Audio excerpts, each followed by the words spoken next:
Okay, so about a week ago, I heard about this golden egg that was on like this whole mission because it was stolen and it was found, it was restolen, it made its way to Survivor Series, and I said, "What is the deal?" And a friend of mine called me up and said, "We got to talk about that movie Red Notice." So we're here right now with my bestie. Give it up for the Emmy-nominated Emily May. What's up? Hi.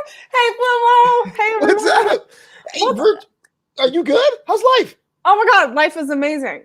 Yeah, life is amazing. I'm heading your way soon. Heading to LA. Back to LA, guys.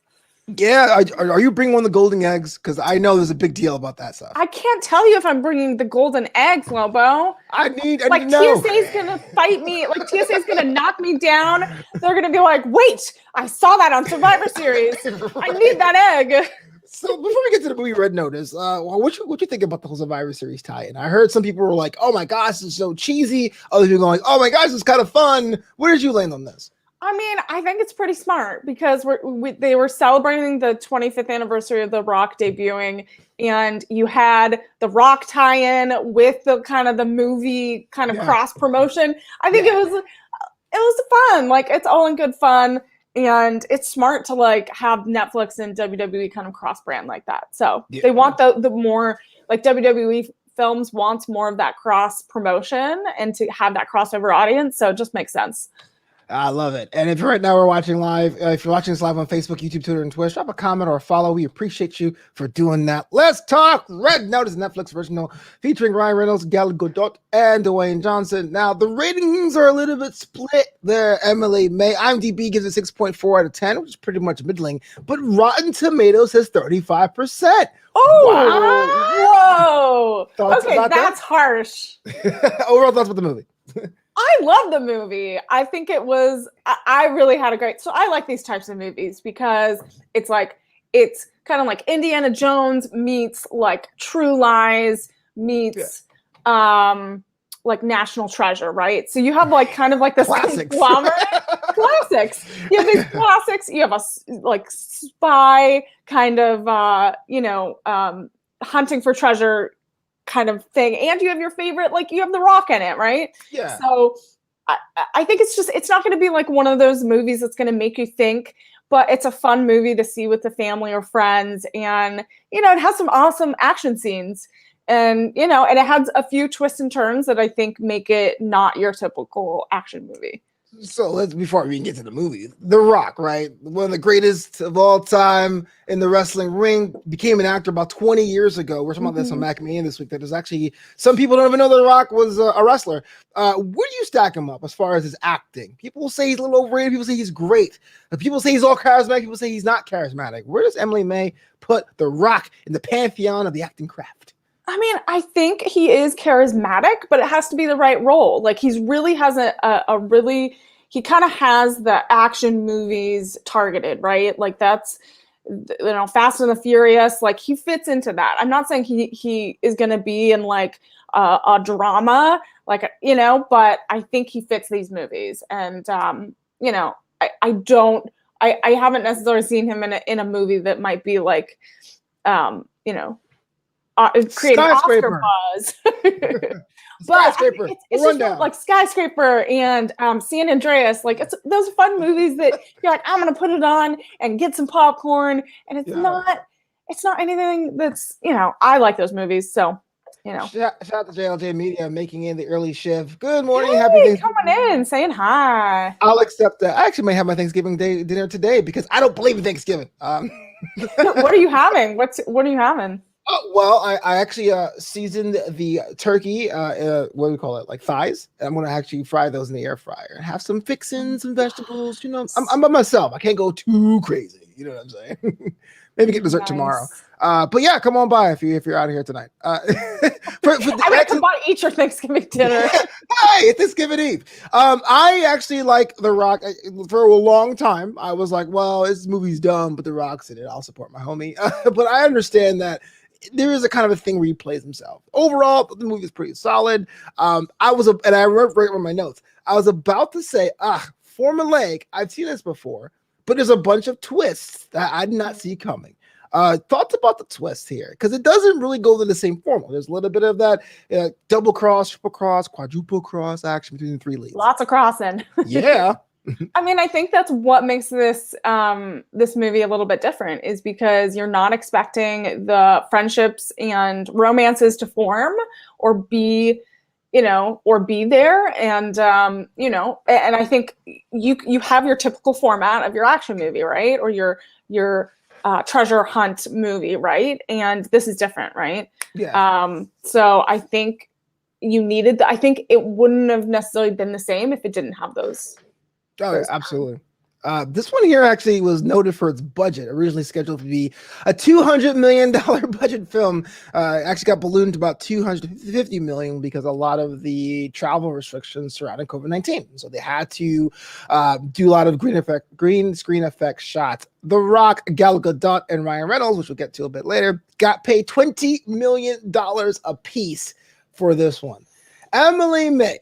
It's very obvious at the end of this one, they're setting up a sequel or a franchise. Worth it? Yeah, I mean, I think Netflix is building their action movie tent poles, right? And why not start with The Rock and Ryan Reynolds? Right. All right. So let's get to the nitty gritty. So let's the whole mystery, right, of having Cleopatra's eggs and the being three of them. At first, to me, was kind of like seems pretty, but I want to say Cleopatra is one of the historical figures that has a lot of mystique behind her. So I was on board as someone who is also a junkie of this genre, National Treasure, which I always laugh. People mention that movie. I actually wrote a comic book in that genre as well. I thought the mystery was pretty cool. Yeah, I mean, I feel like everyone is obsessed and I would say fascinated with like Egyptian culture and Cleopatra and just like the mystery of like her life and what happened and the tragedy behind it. And I think I liked this egg mystery, that there was three and that they were, and then again they weaved in kind of World War II and kind of the whole Argentina, kind of thing. And that kind of had the Indiana Jones feel, where I was like, okay, it has some of the history behind it.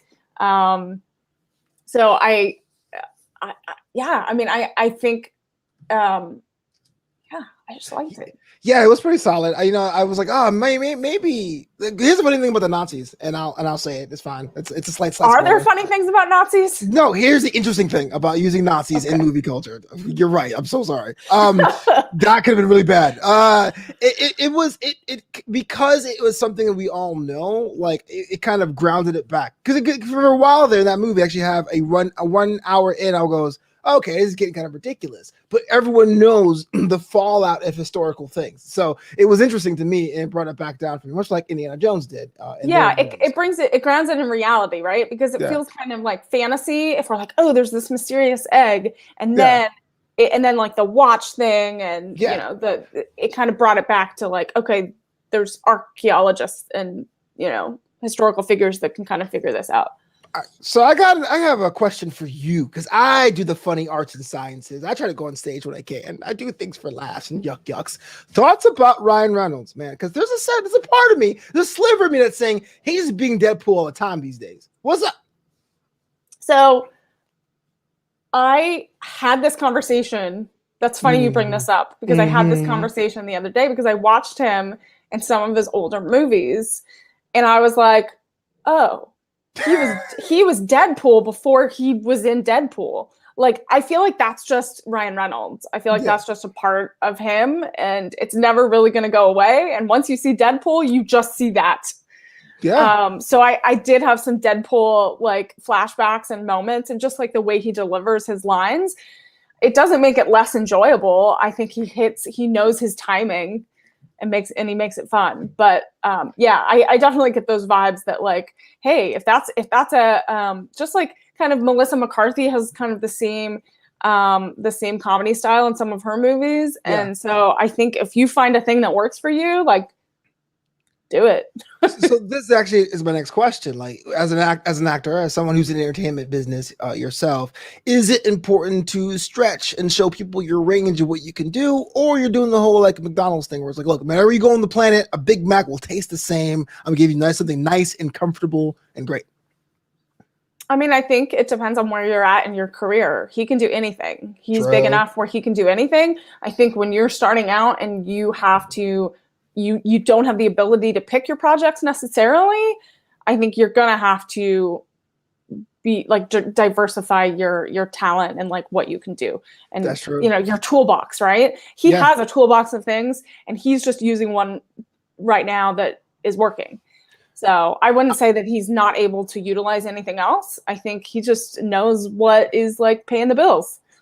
I went to a job interview the other day. It was like, we're looking for an Emily May type, and I had to walk away. I couldn't do it. I just couldn't do it. But you're absolutely right. I mean, those I saw skills, that description the other day too. I was like, uh-oh. What's going on in my work now? Yeah, I was like, what? So one of the cool things about these kind of movies is the action scenes, and Gal Gadot is in a lot of them. Thoughts about that for me? Sometimes I felt like they ran a little long. Sometimes they were pretty awesome. Where did you land on the dopometer? I mean, I loved him. I mean, so at first in the beginning, I thought The Rock was gonna, like, he got in his car and I was like, oh, is it Fast and the Furious? And then obviously he didn't happen. He ran into the, so it's like they played on some of like past work, I feel like. See, so you said that Ryan Reynolds comment, and I feel like there was a moment where I was like, oh, we have Wonder Woman in a red dress. She's, fighting, So I don't know. I liked it. I love the fight scenes. I like the helicopter scene with like the big missile. That was like a fun swerve. I think this movie, you just have to like embrace those scenes. I didn't feel they were too long. It helped the reveal. It does. It does. You're right. Allow me to nerd out a little bit, just for those of you who are technically about the art craft, right? So one of the cool things about Netflix's process, and one of the lame things if you're a fan of the movie genre, is that they kind of look the same. A lot of Netflix movies are done super bright because they know that most of us watch on our phones or we're like on the bathroom, right? What I liked about this one was that this is where you watched it, Flobo. I actually watched it right here. No, but what I'm saying is that something that they look the same. A lot of times Netflix movies come on, or you'll see a screen and go, "That's probably Netflix." What I liked about this one, there was some different color depth. It did seem cinematic. It really felt like it belonged in that genre. That is my favorite part of the film, even though it is more technical than anything else. Overall, Emily May, what is your favorite part of Red Notice? I mean, I think the biggest. So I think once they got the moment I liked was when they got to Argentina and they had the big swerve. So when they were hunting for the third egg. So I feel like that reveal was my favorite. And they did set it up for a sequel. So I'm interested to see if that happens. But I think just that reveal, because I think The Rock and Gal Gadot have really great chemistry. So I think that worked. Because then you look back and you have those flashback moments and you're like, oh, it all makes sense now. And I like moments where you flash back and then they reveal those extra things you didn't get to see. I want to say, give a super special shout out to Ritu Arya, who played Inspector Dawes. She was amazing. I want to see more of her and stuff. Again, it was hard to see the shifting alliances. Who's good, who's bad, who's in on it, who's not in it. I thought she was going to be bad. I know. She kept shifting, and I was like, she seems like shifty. Like she keeps popping up everywhere, and I'm like, I feel like she might have something to do with something later. Poor Inspector Dawes. Going to work, working really hard for Interpol, and Emily May thinks that you are a bad person. Tisk. Isn't Interpol kind of cool? Like, I don't know. I like the idea of like Interpol, an international like police force, kind of defending. For me, they were the bad guys that try to put down my childhood crush, Carmen Sandiego. So I've always had it out for them because no one can tame her heart. I can see that. You're still heartbroken.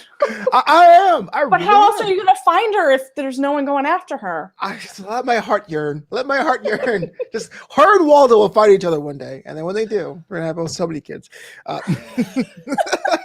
What you think about the? And we could slightly spoil this here. The cameo at the wedding of the international pop star sensation. I mean, I found it ironic. I mean, if you want anyone to sing at your wedding, Jack Farmer knows this. Ed Sheeran is the person to do it, right? If you could afford him, yes, I'll have it singing in my house right now. Yeah, why not? what I found, which I laughed so hard about, because I feel like this is typical for like any kid, right? And their parents, when you're like you buy them things and you spoil them, but then they want something completely opposite, right? You buy them the car, but they're like, no, I wanted this. And so they did this whole elaborate, spoiler alert, spoiler alert. It's fine. There's like the 3 eggs, right? That whole beautiful ceremony, right? And like she could care less. And then, but Ed Sheeran, on the other hand, is like, that's what she cares about, right? So I found it like, I just found it so funny that everyone was making a big deal about this the whole movie. And you had one person that was like, reality check. Right. But it's on display. Yeah. That display cost more than my entire salary last year, but it's fine. One of my favorite scenes though, and before we go into like the things we like as much, but my favorite scenes is when there was a "Did you choose me over the egg?" And we saw a real bond between Hartley and Ryan Reynolds' character. Well, is he really Hartley? I don't know anymore. But I thought it was a pretty good moment because, again, with shifting alliances, I think we're now starting to see some camaraderie there. There's not just people out. They're not just cardboard cutouts. They're actually human beings. Nolan Booth, that was his name. Nolan Booth. Like, that's such a good, like, Nolan Booth, you know? Yeah. Like, crime Criminal person. rape. I don't know. Yes, crime person. That's my job. Was there anything that didn't really work for you, or anything like I wasn't really feeling, or they could have worked on it better, or if you had the magic pen, things you would update? I mean, I feel like the beginning setup of The Rock's character, like being accused of kind of like that whole setup of him like going to jail. I was like, that just happened so quick. And it wasn't necessarily believable. Yeah. So I was like, what okay. did you process? Yeah, I was like, why would he not be in the database? And why would people not know who he is? And then, I don't know, it just felt like, oh, they were really trying to stretch here, trying to like come up with a way where him and Ryan Reynolds could kind of meet up and like hatch their plan. Yeah, I'm with you. I think that makes now that you think about it, there was no one there that knew what he was. Not even a lunch lady. You'd be like, oh yeah, I saw this guy in the commissary last week. That was kind of weird. Yeah, there wasn't like he didn't have any supervisors that could call in and say, oh yeah, I know him. Like it seemed kind of implausible. It just makes you wonder. You can go to Rome, like, hey, FBI. Yeah, I was like, oh, I'm FBI. Can I ride your sports car? Right, and wreck it. For me, again, a technical thing, the least favorite part of me was the runtime. I felt like it was good.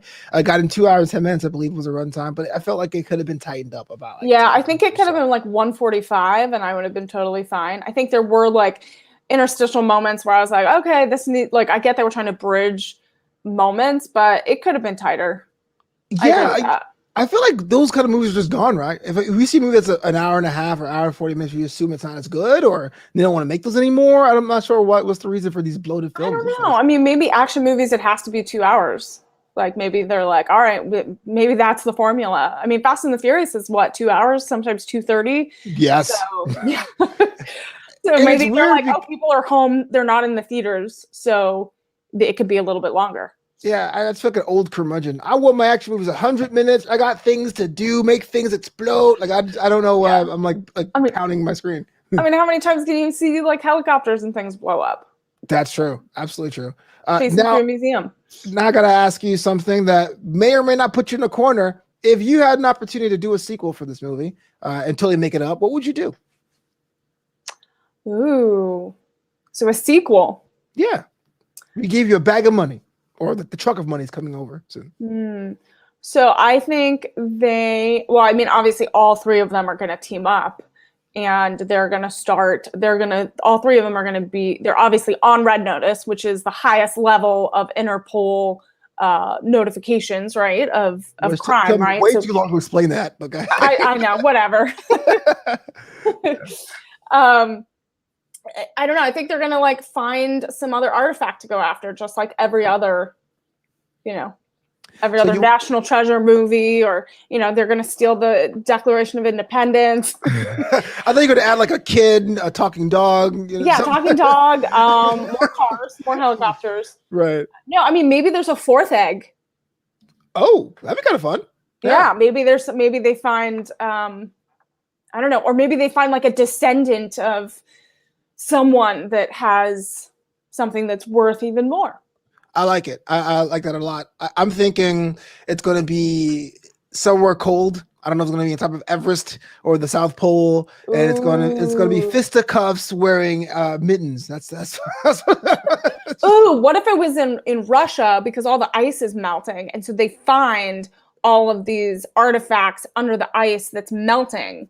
That's what I'm talking about. Netflix. We got an idea. Write that check.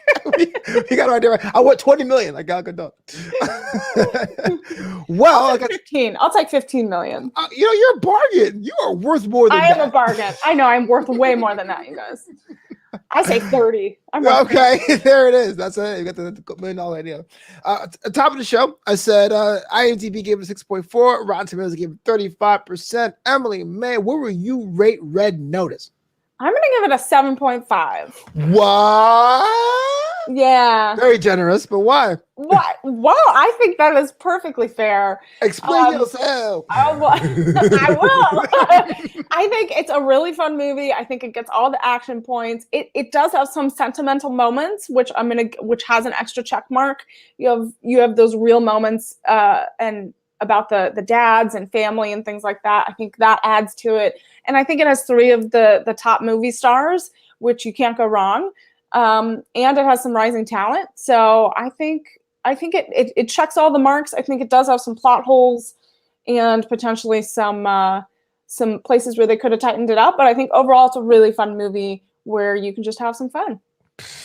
Your boy Flobito's a curmudgeon. And what are you going to give it? Like a 4? I got to give it a 6. And for 2 reasons and 2 reasons alone. One, if the main 3 characters were not The Rock, Ryan Reynolds, and Gal Gadot, it wouldn't be nearly as good as a movie. But because they're there, Ryan Reynolds isn't that funny to me anymore. I felt like I saw that act about 10 years ago. I want something new, which is really weird to say because he's rich and famous and has $1 million. And I'm a guy sitting in my bedroom talking about it. But I'm just saying, I don't think I can go another 2 hours with this. So I'm going to say a 6 out of 10. I'm with IMDb here. So don't come at me, bro. That's fine. I won't. I'm going to at you on Twitter. Oh, no. Please don't. Wait. No, that's cool. You cool. You at me because you give me cool. Yeah, that's cool. Emily, I know you're flying out here for the holiday. Thank you so much for being on this edition of Flobo on Netflix. If people want to connect with you and at you on social media, how to go about doing that? Yeah, you can find me on all social platforms at Emily May Heller. Super easy. Yeah, I have a lot going on. More exciting things happening in 2022. What's going on? Lots of things. I'm going to have more wrestling shows, some more projects that I can't wait to announce, and and more time with Flobo. Oh, hey, are you doing after shows too? I know you should do a extraordinary playlist on your channel. Yeah, we're gonna do some after shows. I'm gonna cover the Zoe's Extraordinary Playlist Christmas special. So check that out. You'll check all my socials. It will be there. Yeah, that's my favorite. Well, I'm gonna be on my couch. Do some cooking shows over the holidays I have planned, and some special pets shows. If you guys want to watch my show, Pro Wrestling Pets, it's on Title Match Network, and we have some special merchandise coming out soon. If you have a special dog or a cat that you need some special wrestling outfits, they're coming your way. What's the Title Match website? TitleMatchNetwork.com. Oh, easy peasy. Duh. You guys know me. It's Flobo Boy. So you can follow me at Flobo Boys on that Twitter, at Flopito on that Instagram, and of course, Flopito.com. I'll be back sometime next week or the week after for the holiday for more holiday stuff on Flobo Saw It on Netflix. Goodbye.